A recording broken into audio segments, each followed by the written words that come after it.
Are back for our third episode of If You Like What You See, Call Me, Real Estate Talk with Waylon and Jamie. We're so excited to be here. Love putting on this podcast for everyone. And I've got my partner, Jamie Vaughn, with me as always, and we think we got something in store for you guys today that you're going to like. How you doing today, Jamie? Doing fine, Waylon. How are you? I'm doing good. Well, I'm okay. I'm kind of dragging today. Those of you who may not know, I've got a 6-month-old baby, and I don't know how he does this. Last week was the same way. It's like every Wednesday night. Mm-hmm. We know we're recording the podcast on Thursday. Mm-hmm. Every Wednesday night, he decides he doesn't want to sleep. So at midnight, he gets up. Yeah. And most times he gets up, he's wanting a bottle. Which my wife, we can hear him get up, and she gets up, and it wakes me up too. We tag team. Mm-hmm. She's got a job, so I'm we tag team, and she got up at midnight, and he kind of ate a little bit. Wasn't really. He was just kind of fussy a little bit. Went back to sleep, and then at 2:55, he gets up again. So now it's my turn. Well, he's not hungry this time. This time he's wild, wide-eyed, awake, laughing, grinning. And I'm like, oh man, come on, dude. We really need to go. And so he plays around that for 45 minutes, I bet. Mm-hmm. And then goes back to sleep. But at this time, after I'm awake for 45 minutes, I'm at the age now, Jamie, where I just can't go back to sleep. Mm-hmm. So for the next hour, 10 or so odd minutes, I'm trying to go back to sleep, and it just is not happening. So I'm kind of, and I don't know how you are now. You like, should have called me. I was up talking to my son who got home from work at 3 o'clock in the morning. I My youngest son is 26. Will be 27 his birthday. should have called you. Yeah, she called me. I was up talking to him. Yeah, I should have called you. But I'm at the age now, like in my 20s. Mm-hmm. If I had to get up in the middle of the night, Mm-hmm. when I lay back down, I could have went back to sleep, no problem, and slept like a baby. Yeah. Now, if I'm up and I try to go back to sleep, Mm-hmm. it's like sleep makes fun of me.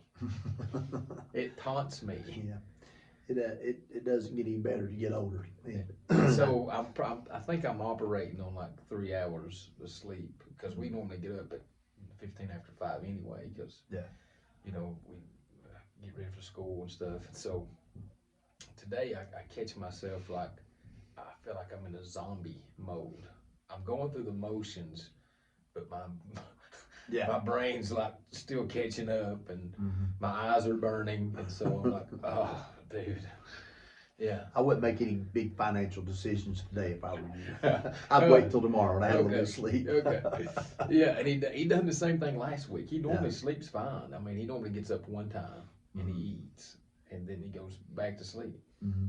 But I don't know, the last 2 Wednesday nights, it's like he's like, you're not sleeping tonight, Dad. Forget it. So yes, I'm hanging in here. I'm hanging in here. Right. Okay. So today on the podcast, we're going to talk about how to prepare for a showing. Mhm. Jamie is going to take the selling side of it, and I'm going to take the buyer side of it. And we're going to go through the steps that we do to prepare for a showing. Now, this means that we have a house, it's on the market, we've got somebody interested in the house. What do we do? How do we proceed about showing this property? Okay. Now, the first thing is Jamie, it's got to be on the market. Yeah. So I'm gonna let you take it from here. Okay. Seller side, you've got the seller. Mm-hmm. So I guess the first thing we have to do we want to talk about listing it first, or is it already listed? It's already listed. It's already listed We're on the showing market. it. Yeah. So we've got this home. We've already done our due diligence, everything signed, pictures, all that done. Yes. A whole Yes. ball of wax. We've got it listed on the MLS. Yes. So conversation you have up front for the seller. You're like, okay, we're going to have to show your home in order to sell your home. Yes. Be available for showings. don't have a lot of times where they can't come. I don't like them to come because I eat dinner at this time. You know, you want to make it as easy. Sure. People looking are probably going to come after they get off work. That's just a good time, you know, after about 5 p.m. I know everyone has a life, and you have to work around that. But kind of be flexible with your time as far as on the selling side. Okay. And to prepare for that, you be flexible with the time on when they can come in. Uh, Try to keep your home picked up. Yeah. That way you're not having to do as much when we call. And we always try to do advanced. It's never good to have somebody say, I'm sitting in the driveway, I want to look at your home. Right. That's just not fair Oh, to no. a seller. And that is an ill-prepared buyer's agent. Sure. And a lot of times not the agent, the buyer is just like driving around, hey, I want to see it now. But yeah, but you do need to keep it, you know, within an hour. Can I see this home? Yeah. And I try to be at least an hour's notice, and that way, and keep it kind of picked up. So I tell my people, hey, keep it kind of clean. That way you can do the mad fly to the bumblebee, you know, right before, you know, pick up a few items like that Sure. to get home. So that way you never get a second chance to make a first impression Right. at your home. You want to have it in showing form when they get there, and not say, just look over this mess. And life happens, and little things are not an issue for people. You know, that little things really not, but let them keep it kind of picked up some. Yeah. Okay, so step number one, Mm-hmm. keep the house tidy. Yeah, just try to keep it tidy. That way that it's going to be very presentable, Right. stuff like that. And be available, have available showing hours. Like Mhm. we shouldn't have any house listed where it's not available to look at from 4 to 9 p.m. of the evening. Yeah, we want to be available. Yeah. Be flexible on that, absolutely. Okay.